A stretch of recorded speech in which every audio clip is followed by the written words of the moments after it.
Hey guys, welcome to my channel. So आज देखते हैं हमने कॉलेज के बाद क्या क्या ठूसा। तो आज कॉलेज से आते वक्त बहुत ज़्यादा बारिश हो रही थी। फिर मैंने सोचा कुकीज़ खा लेते हैं, क्योंकि खाना कौन ही बनाए, मैं बहुत बड़ी आलसी जो हूँ।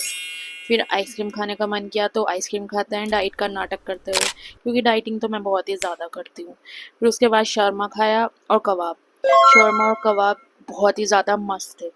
फिर मैंने सोचा कि चलो डाइट का नाटक करते हैं तो डाइट कोक पीते हैं, क्योंकि नॉर्मल कोक में बहुत कैलोरीज होती है। फिर मैंने आइसक्रीम ठूसी। So that's for all today. मिलते हैं अगले वीडियो के साथ।